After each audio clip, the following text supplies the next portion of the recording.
This happened in the summer of 2021 during a trip I took with my girlfriend. We'd been together for a little over a year, and we wanted something low-key. No hotels, no crowds, just the two of us somewhere quiet. So I booked an Airbnb deep in the Vermont woods. It was this small A-frame cabin, a good 30 minutes from the nearest town. The pictures made it look like something out of a Hallmark movie. Fire pit out back, a little dock leading out to a lake, even a stack of board games in the living room. The listing didn't have many reviews.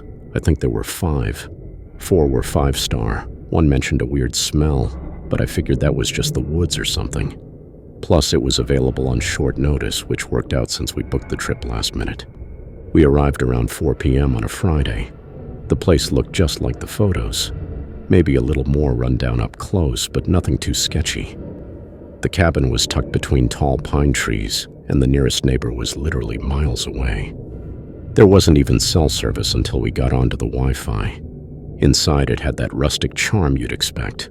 Worn couches, plaid blankets, a fireplace with a bundle of chopped wood stacked beside it. There were old Polaroids framed on the wall. People I assumed were past guests or maybe the owners. Everything seemed fine, except one thing. There was this smell. Not overpowering, but noticeable, like mildew and something metallic. Almost like blood, honestly. My girlfriend picked up on it too. She lit a candle and said it was probably from the old pipes or damp wood. That explanation worked for about 5 minutes until I found the door. It was in the far corner of the living room, half covered by a standing coat rack. The rack wasn't in any of the photos, and neither was the door. It was short, maybe 5 feet tall, with a thin rusted latch at the top. No knob, no visible lock, but there was a deadbolt on the outside. Above it, someone had screwed in a tiny wooden plaque, hand-carved. It read in small cursive lettering, "Storage, do not enter." I pointed it out to my girlfriend. She shrugged and said the owners probably kept cleaning supplies in there, or maybe personal stuff they didn't want guests touching. That made sense, I guess, but something about it didn't sit right. The door looked old, older than the rest of the cabin. The wood was darker, scratched, like it had been there long before the Airbnb photos, before the cabin had ever been listed. We let it go. Cooked dinner, watched a movie on my laptop, and played one of the board games we found on a shelf. That night, we went to bed in the lofted bedroom upstairs. It was cozy up there with a small window that faced the woods. Pitch black outside, no streetlights, no sound. I woke up sometime around 2 a.m. At first, I didn't know why, but as I sat up and listened, I heard it. This soft, dragging noise. Not creaking, more like something sliding across the wooden floor downstairs. I nudged my girlfriend. She didn't wake up. I crept over to the edge of the loft and looked down into the living room. At first, I didn't see anything. It was dim, only lit by moonlight coming through the big front window. But then I noticed the coat rack had fallen over. It was lying on its side, and the door behind it, the one that was latched earlier, was now cracked open. Just a few inches. I stared at it, frozen. My eyes adjusted slowly, and I swore I saw something move behind it.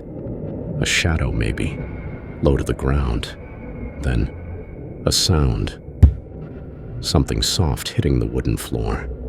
I grabbed my phone and used the flashlight, shined it toward the door, but by the time I did, the door was shut again. I told myself it must have been the wind, or a draft. I knew it wasn't, but I wanted to believe that. I stayed awake the rest of the night, staring down at that door until the sun came up. The next day, we tried to enjoy ourselves. We went for a hike and swam in the lake for a bit, but I couldn't shake the feeling that something was off. When we got back, the front door was unlocked. We were both 100% sure we had locked it when we left. My girlfriend said maybe one of us forgot, but I knew I hadn't. Inside, nothing was missing, but the board game we'd played the night before had been packed up neatly. Box closed, pieces inside. Neither of us had done that. I checked the creepy little door again. Still shut. Still no knob. I ran my hand along the edge and realized something. There was air coming from behind it. Not cold, not warm, just air. A draft, like there was a bigger space behind it than just a closet. That night I pushed the dresser in front of the door, just in case. I didn't want to wake up and see it open again. Around 3 a.m., the dragging sound came back, louder. It started near the front door this time and moved slowly across the living room toward the stairs. I sat up. My girlfriend was already awake, eyes wide, holding onto my arm. Neither of us said anything. We just listened. Then came the sound of something knocking. Not at the front door, not at a window. It was on the wall below us, like someone was tapping from inside the wall or behind it. I grabbed the flashlight again and looked over the railing. The dresser I'd pushed in front of the small door was moved, not toppled, not dragged, just gently slid aside, and the door behind it was once again cracked open. I didn't sleep the rest of the night. In the morning, we packed, fast, left everything else behind. I texted the host and said we had to leave early because of a family emergency. He never responded. I checked the listing again a few days later. It was gone, no trace of it. No user profile, no photos. Just wiped. Months later, I came across a thread on Reddit where someone posted about a cabin they rented in Vermont. The photo was blurry, but I swear to God, it was the same one. Same bookshelf, same slanted windows. And in the background behind the coat rack, you could just barely see that door. Only in that photo, the door was wide open, and something pale was standing in it.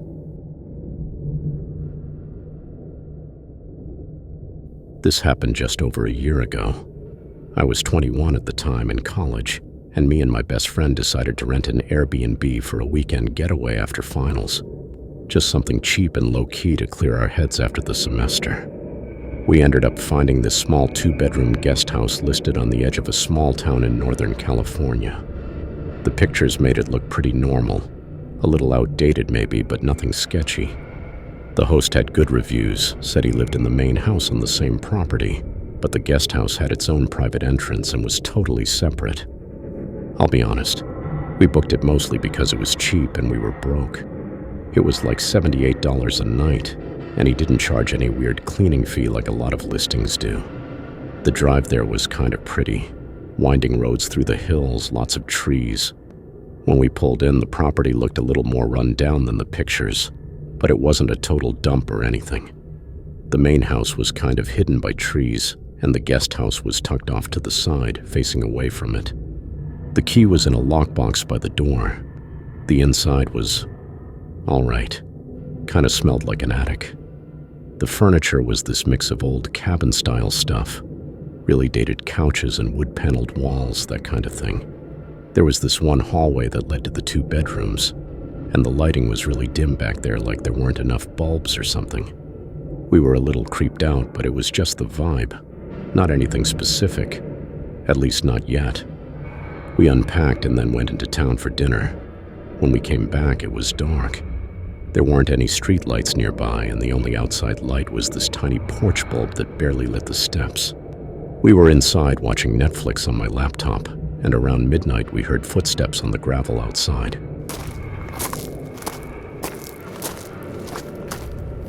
Crunching, slow and steady. Now the guest house had this long, narrow window in the living room that faced the path leading to the front door. There was no curtain on it. My friend muted the laptop and we just sat there listening. The footsteps stopped. We both waited. After a minute or so, we figured it was probably the host, maybe checking in or something.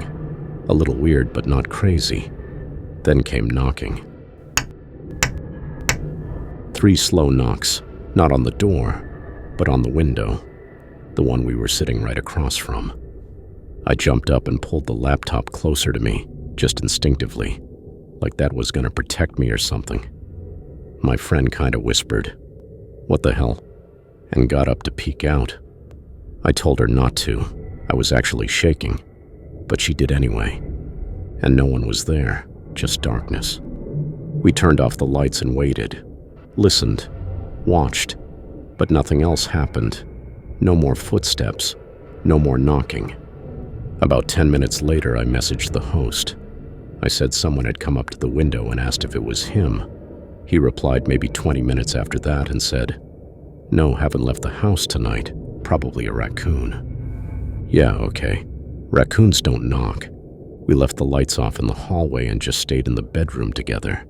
The beds were twin-sized, super old mattresses that squeaked every time you moved, and the walls were paper thin. I remember lying there trying to fall asleep but being hyper-aware of every single sound. There was a small vent near the ceiling, and I could swear I heard something like breathing through it. Faint. Way too quiet to be sure, but I couldn't stop staring at it. Eventually, I must have passed out. The next morning, my friend told me she'd gotten up to use the bathroom in the middle of the night, like around 3:30, and swore she saw the hallway light was on. She said she remembered turning it off earlier, and I definitely hadn't gotten up. She didn't hear anything, just saw it was on and turned it off again. We tried to shake it off and decided to spend the day hiking. We left the Airbnb around 10 a.m., and I locked the door behind us. I remember checking it twice. When we got back that evening, the front door was unlocked, and that was the first moment I seriously considered just leaving. We went inside, nothing was missing. Nothing was moved, at least not that we could tell, but the place felt different, like stale. And in the middle of the hallway, the one with the dim lights, there was a single wet footprint, like someone had walked inside barefoot with damp feet. Just one. We stared at it for a long time. My friend touched it with a paper towel. It was fresh. We looked in every room, every closet. Nothing. No one. We both wanted to leave, but the sun was already starting to set, and driving those winding roads at night didn't feel safe. Plus, we figured we could just lock the door and push something in front of it. Just make it through one more night. So that's what we did. We stacked one of the chairs against the door, locked every window, and both slept in the room with the vent. Yeah, we were dumb. Sometime in the middle of the night, I woke up to this weird tapping sound. It wasn't loud, almost like a fingernail gently clicking against glass. It was coming from the hallway. I froze. I didn't even sit up, just kept my eyes open and listened. The tapping stopped. Then footsteps, bare feet on the wood floor.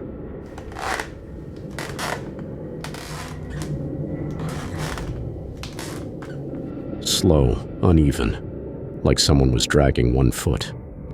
They stopped just outside our door. There was this long silence. I could feel my heart in my throat. My friend was still asleep, or at least pretending to be. I couldn't tell. Then came a voice, quiet, male. It said, "I saw you leave this open." That's it. Nothing else. Just that. Whispered through the door. I didn't move. I didn't even breathe. Whoever it was stood there for maybe another minute.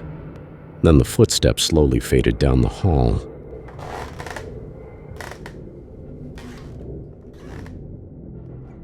In the morning, we packed in 10 minutes flat and got the hell out. We left a note saying we left early due to a family emergency, locked the door behind us, and drove to a gas station about 20 minutes away before even opening our phones. I checked the host's profile again, just out of curiosity. The weird thing was, his name, or the name on the account, was different than what it said in the confirmation email. The email said his name was Steven, but on the Airbnb app it said Dale. And the profile picture? Just a blurry photo of a truck. No face. We reported it to Airbnb, but they said nothing came up in their review of the listing. And since we didn't have any proof of someone breaking in, there wasn't much they could do. The listing stayed up for another 2 months, then it vanished. Sometimes I check to see if it's come back under a different name. So far, nothing. But I still wonder who the hell was in that hallway that night, because I never left that door open. I'm a 34-year-old woman, and this happened in November of last year. I work as a freelance photographer, mostly weddings and events, but sometimes I just take off for a few days to shoot landscapes and clear my head. I was coming off a really stressful few weeks and booked a solo Airbnb trip to a remote little town outside Sedona, Arizona. I found this cool-looking Adobe-style house in the desert. Real old-school design, rounded walls, thick stone clay roof, like something out of a movie. The photos looked great. It had 4 stars, decent reviews, and the host sounded responsive. I booked 3 nights. I arrived right around dusk. The sun was setting, glowing orange across the rocks. It was beautiful, but even pulling up to the place, I could tell the photos had done some generous editing. The house looked weathered, and the driveway was mostly just packed dirt and tumbleweeds. Still, I wasn't there for luxury. I was there for quiet. The host left a key in a lockbox by the door. I let myself in. The place smelled faintly like burnt wood and sage. Not unpleasant, just old. The layout was simple. 1 long hallway with 3 doors. Bedroom, bathroom, and kitchen and living space. No neighbors nearby. The first day went fine. I hiked during the afternoon, took pictures of red rocks and scrub brush, and settled in that evening with a bottle of wine. That night I also did some late-night reading. I had the porch light on and a small fan buzzing softly inside to keep the heat off. The desert's peaceful hum was all I could hear, until I caught a strange sound barely audible over the fan, like footsteps. But there was no one supposed to be around. No cars had driven past in hours. At first I brushed it off. Maybe a coyote or a stray dog passing through. But then the footsteps came again. Closer this time. Slow, deliberate stepping in the gravel just outside my front porch. My heart started racing. Could it have been the wine? But I didn't drink that much. I locked the door behind me and turned off the porch light, hoping whoever it was might think no one was home. I peered through the window, but all I could see was darkness. But I kept staring and staring until I made out a faint outline of a figure standing just beyond the beam of the street lamp 100 feet away. My pulse quickened. They didn't move or call out, just stood there, silent. My phone was inside. I debated calling the cops right then and there, but the signal was weak, spotty at best, and I wasn't sure if my call would even go through. But I tried anyways. Dialed 911 3 times, and each time the call got dropped. The signal bar on my phone was bouncing between 1 bar and no service. I knew sometimes emergency numbers were supposed to go through no matter what, but I guess the desert didn't get that memo. Frustrated and terrified, I realized I was alone and vulnerable. I switched to texting, hoping the signal was just good enough to push something through. I messaged my friend, someone who lived about 30 minutes away, and all I typed was, "Someone's outside my trailer. Please help." To my surprise, the message sent. No reply right away. Maybe it hadn't actually gone through. Maybe she was asleep. I stared at the screen, waiting for those 3 blinking dots that never showed up. That's when I heard it. Footsteps in the gravel again, louder this time. I grabbed a kitchen knife from the counter and stayed behind the locked door, my mind racing for what to do next. I heard a soft knock on the door, followed by a whispered voice. "Hey, I just need some water, please." My stomach turned cold. I didn't open it. I whispered back through the door, "Go away. I'm calling the police." No response, just silence. Then the footsteps retreated slowly, fading into the night.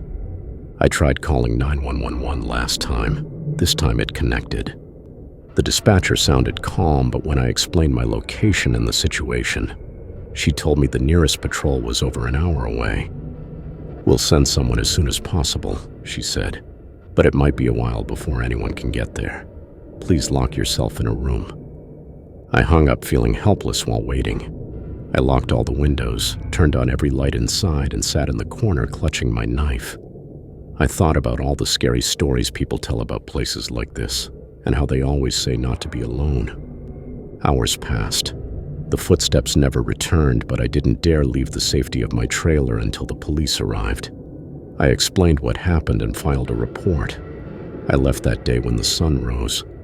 That night changed how I felt about my peaceful desert home. Sometimes the quiet isn't what it seems.